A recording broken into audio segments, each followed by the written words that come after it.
প্রিয় শিক্ষার্থী বন্ধুরা, আসসালামু আলাইকুম ওয়া রাহমাতুল্লাহ। এনএসএন একাডেমির পক্ষ থেকে তোমাদেরকে জানাই অভিনন্দন। প্রিয় বন্ধুরা, এখন আমরা পড়ব তোমাদের ইংরেজি বইয়ের পেজ নাম্বার 35। তো পেজ নাম্বার 35 এর মধ্যে একদম টপের মধ্যে আমরা দেখতে পাচ্ছি যে এখানে হচ্ছে যে একটি চক দেয়া আছে। চকের মধ্যে হচ্ছে যে কিছু হেডিং দেয়া আছে। তো হচ্ছে যে এই চকটার আবার ইনস্ট্রাকশন দেয়া হচ্ছে যে পেজ নাম্বার 34 এর মধ্যে। তো চলো আমরা হচ্ছে যে ইনস্ট্রাকশনটা পড়ি, কি বলা হয়েছে। তো 3x4 মানে হচ্ছে ইউনিট 4 এর লেসন 3 এর মধ্যে এখানে চকের মধ্যে বলা হয়েছে নাও ইন পেয়ার্স অর গ্রুপস, এখন জোড়ায় অথবা দলে। Read the underline sentence, read মানে হচ্ছে যে পড়ো, রিড পড়ো, দ্য আন্ডারলাইন সেন্টেন্স নিচে দাগ দেয়া শব্দগুলো, of the story, of the story গল্পের, অফ দ্য স্টোরি গল্পের, কাউন্ট ওয়াইজলি, কাউন্ট ওয়াইজলি তার মানে হচ্ছে কাউন্ট ওয়াইজলি গল্পের, এবং ক্যাটাগরিজ, ক্যাটাগরি করো, দ্যাম সেগুলোকে, in the following two columns নিচের দেয়া দুটি কলামে। দেন তারপর ডিসকাস বর্ণনা করো, দ্য পারপোজ উদ্দেশ্য, অফ দ্য সেন্টেন্স বাক্যগুলোর। One is done for you একটি তোমার জন্য করে দেয়া আছে। তার মানে আমরা বুঝতে পেরেছি যে এখানে বলা হয়েছে যে এখন জোড়ায় অথবা দলে কাউন্ট ওয়াইজলি গল্পের আন্ডারলাইন তথা নিচের দাগ দেয়া বাক্যগুলো পড়ো এবং নিচের দুটি কলামে ভাগ করা ক্যাটাগরি করো। তারপর বাক্যগুলোর উদ্দেশ্য আলোচনা করো, একটি তোমার জন্য করে দেয়া হয়েছে। তো চলো এরপরে কি বলছে। এরপরে বললো যে টু ক্যাটাগরিজ দ্য সেন্টেন্সেস, বাক্যগুলো ভাগ করার সময় আইডেন্টিফাই, আইডেন্টিফাই মানে হচ্ছে যে চিহ্নিত করো, আইডেন্টিফাই চিহ্নিত করো, দ্য পজিশন, দ্য পজিশন মানে অবস্থান, of the auxiliary verbs, auxiliary সাহায্যকারী, সাহায্যকারী ভার্বের, এবং দ্য পাংচুয়েশন মার্কস জ্যোতির চিহ্নের, example full stop and question mark, যেমন হচ্ছে যে ফুল স্টপ এবং হচ্ছে যে কোশ্চেন মার্ক। আচ্ছা চলো এবার হচ্ছে যে আমরা চকে ফিরে যাই। তো এটি হচ্ছে যে আমরা আমাদের আনসার সেকশনে খুবই চমৎকারভাবে তোমাদের জন্য সাজিয়ে রেখেছি। আর আনসার সেকশনে যাওয়ার আগে তোমাদেরকে অবশ্যই বলে নিচ্ছি, যদি আমাদের ক্লাসগুলো তোমাদের কোনো উপকারে আসে অবশ্যই তোমরা তোমাদের কৃতজ্ঞতা বোধ থেকে আমাদের চ্যানেলটি সাবস্ক্রাইব করবে এবং হচ্ছে যে আমাদের ভিডিওতে একটি লাইক দিয়ে আমাদেরকে সাপোর্ট করবে। ধন্যবাদ তোমাদেরকে। এই হচ্ছে যে আমাদের পেজ নাম্বার 35 এর চকের সমাধান। তো এখানে হচ্ছে যে হেডিং এর মধ্যে আমরা দেখতে পাচ্ছি যে অ্যাসার্টিভ সেন্টেন্স, তারপর হচ্ছে অ্যাসার্টিভ সেন্টেন্সের যে আমরা সেন্টেন্সটা লিখবো এটার পারপোজটা এখানে লিখতে হবে। এরপর হচ্ছে যে ইন্টারোগেটিভ সেন্টেন্স প্রশ্নবোধক বাক্য, আর যে প্রশ্নবোধক বাক্যটা লিখবো আর এটার হচ্ছে যে পারপোজটা এখানে লিখতে হবে। তবে দেখো এখানে হচ্ছে খুবই ইন্টারেস্টিং এবং মজাদার বিষয় হচ্ছে যে আমাদের ভিডিওগুলো কেন অন্যদের থেকে একটু আলাদা, কারণ হচ্ছে যে আমরা তোমাদের জন্য একদম হচ্ছে যে বাংলা অনুবাদগুলো সহ রেডি করে রেখেছি যেন তোমরা খুব সহজেই এটা ধরতে পারো। আর হচ্ছে যে এগুলো রেডি করতে আমাদের অনেক সময় প্রয়োজন হয়েছে, তারপরেও আমরা চেষ্টা করেছি যে তোমাদের জন্য একদম হচ্ছে যে স্ট্যান্ডার্ড একটা ক্লাস তোমাদেরকে উপহার দেওয়ার জন্য, যেন তোমরা ক্লাসটি থেকে বুঝতে পারো এবং হচ্ছে তোমরা তোমাদের ক্লাসের মধ্যে শিক্ষককে এগুলো ফিডব্যাক দিয়ে তোমরা হচ্ছে যে অন্যদের থেকে একটু আলাদা হয়ে যেতে পারো এবং হচ্ছে যে ক্লাসে যেন তোমাদের মূল্যায়নটা বৃদ্ধি পায়।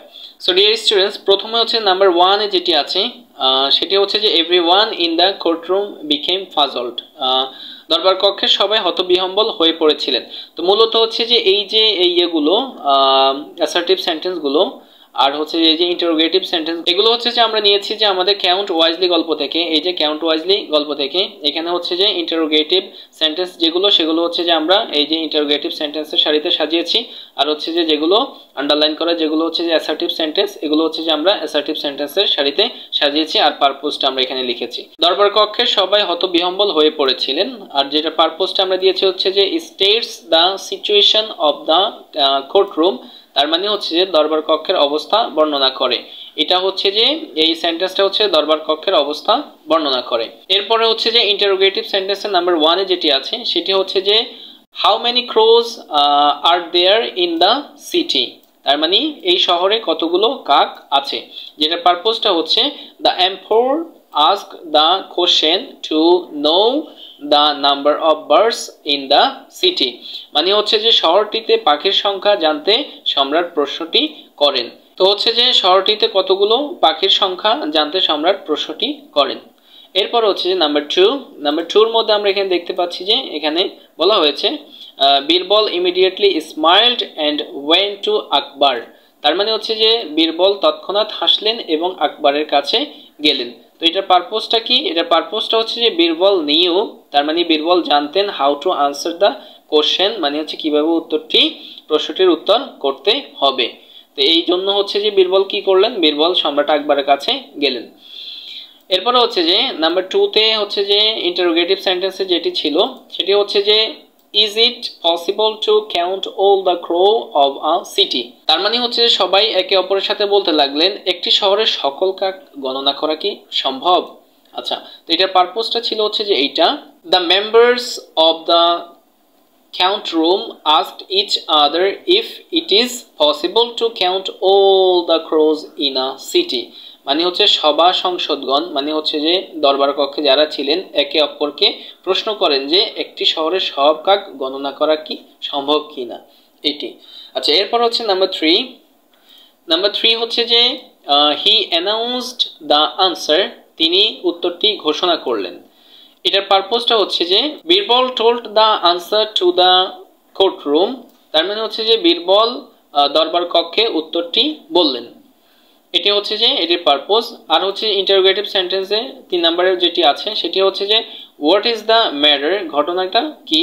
এটির পারপোজ হচ্ছে যে Birbal wanted to know about the matter, তার মানে হচ্ছে বীরবল বিষয়টি সম্পর্কে জানতে চেয়েছিলেন, তখন তিনি এসে বললেন যে হোয়াট ইজ দ্য ম্যাটার, ঘটনাটি কি। আচ্ছা, এরপর হচ্ছে নাম্বার 4, আমাদের অ্যাসার্টিভ সেন্টেন্সে নাম্বার 4-এ যেটি ছিল সেটি হচ্ছে যে if there are more than the relatives of the crows must be visiting them from nearby cities। যেটির অর্থ হচ্ছে যে যদি বেশি হয় তাহলে অবশ্যই পাশের শহর থেকে কাকদের আত্মীয় স্বজন বেড়াতে এসেছে। আর এটার পারপোজটা হচ্ছে যে in any situation the answer is correct, মানে হচ্ছে যে কোনো পরিস্থিতিতে উত্তরটি সঠিক।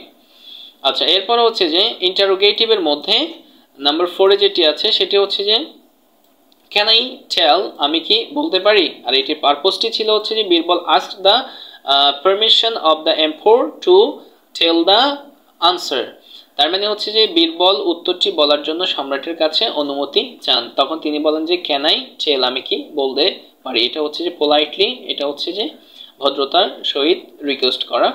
তারপরে হচ্ছে যে নাম্বার 5-এ যেটি আছে সেটি হচ্ছে যে হি ওয়াজ প্লেজড উইথ দ্য আনসার, তিনি উত্তরটি পেয়ে খুশি হয়েছিলেন। যার পারপোজটি হচ্ছে যে বীরবলস আনসার স্যাটিসফাইড আকবর, মানে হচ্ছে বীরবলের উত্তরে আকবরকে সন্তুষ্ট করেন।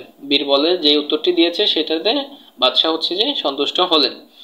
তারপরে নাম্বার 5-এ যেটি আছে ইন্টারোগেটিভ সেন্টেন্সে how did you count the number of the crow, কিভাবে আপনি কাকের সংখ্যা গণনা করলেন। আর এটার পারপোজটা হচ্ছে যে আকবর আস্কড টু বীরবল, আকবর হচ্ছে যে বীরবলের কাছে জানতে চান how he count the number of crow, তিনি কিভাবে কাকের সংখ্যা গণনা করেছেন।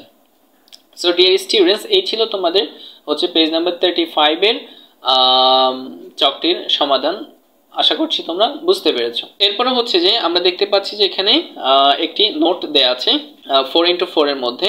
তো 4x4 এর মধ্যে বলা হয়েছে রিড দ্য ফলোইং নোট, তার মানে হচ্ছে নিচের নোটটি পড়ো অ্যান্ড ম্যাচ, এবং কি করো মিল করো দ্য সেন্টেন্সেস, বাক্যগুলো given in column A with the negative sentence in column B. তার মানে হচ্ছে যে কলাম এর যে সেন্টেন্সগুলো এগুলোর নেগেটিভ মানে না বোধক সেন্টেন্সগুলো হচ্ছে যে কলাম বিতে দেয়া আছে, সেগুলোকে কি করতে হবে, আমাদেরকে ম্যাচিং করতে হবে। One is done for you, একটি তোমার জন্য করে দেওয়া হয়েছে। তো এখানে বলা হয়েছে যে কলাম এর সাথে কলাম বি এর না বোধক বাক্যটি মিলাও। তার মানে এই যে আমরা যদি দেখি এখানে এই যে এখানে হচ্ছে যে এই সেন্টেন্সগুলো, এই যে এখানে যে সেন্টেন্সগুলো দিয়েছে এগুলো হচ্ছে যে হা বোধক সেন্টেন্স, এগুলোর সাথে হচ্ছে যে এই সেন্টেন্সের না বোধক সেন্টেন্সটি এখানে দেয়া আছে, এটা হচ্ছে যে মিল করতে হবে। আশা করি তোমরা বুঝতে পেরেছো। তো চলো এর আগে হচ্ছে যে আমরা দেখি এখানে একটি নোট দেয়া আছে, নোটটি পড়ি। নোটের মধ্যে বলা হয়েছে যে let's know about other 2 types of sentence. Let's know তার মানে হচ্ছে যে চলো কি করি জানি, about another 2 types of sentence, about সম্পর্কে, অ্যানাদার অন্য, 2 টাইপস অফ সেন্টেন্স 2 ধরনের সেন্টেন্স সম্পর্কে। তার মানে এর আগে আমরা জেনেছি হচ্ছে যে অ্যাসার্টিভ সেন্টেন্স সম্পর্কে জেনেছি, ইন্টারোগেটিভ সেন্টেন্স সম্পর্কে জেনেছি। এখন হচ্ছে যে আমরা অ্যাফার্মেটিভ সেন্টেন্স এবং হচ্ছে নেগেটিভ সেন্টেন্সটা আমাদেরকে শেখাবে। তো অ্যাফার্মেটিভ সেন্টেন্স হচ্ছে যে মূলত হাবোধক বাক্য, যেটি হচ্ছে যে an affirmative sentence refers two, তার মানে হচ্ছে যে অ্যাফার্মেটিভ সেন্টেন্স বলতে বোঝায় something positive and it does not contain any negative words। তার মানে হচ্ছে যে অ্যাফার্মেটিভ সেন্টেন্স হাবোধক বাক্য, অ্যাফার্মেটিভ সেন্টেন্স বলতে হাবোধক বাক্যকে বোঝায় এবং এসব বাক্যে নাবোধক কোনো শব্দ থাকে না। যেমন হচ্ছে তারা একটি এক্সাম্পল দিয়েছে যে হচ্ছে যে আই ক্যান রিসাইট পোয়েম, এটা হচ্ছে সম্পূর্ণ অ্যাফার্মেটিভ হাবোধক একটি বাক্য, I can recite a poem. এরপর হচ্ছে নেগেটিভ সেন্টেন্স হচ্ছে যে আর negative sentence refers to something negative. Negative sentence বলতে সাধারণত নাবোধক বাক্যকে বোঝায়। ইউজুয়ালি সাধারণত we use a negative sentence, সাধারণত কোনো কিছুকে অস্বীকার করা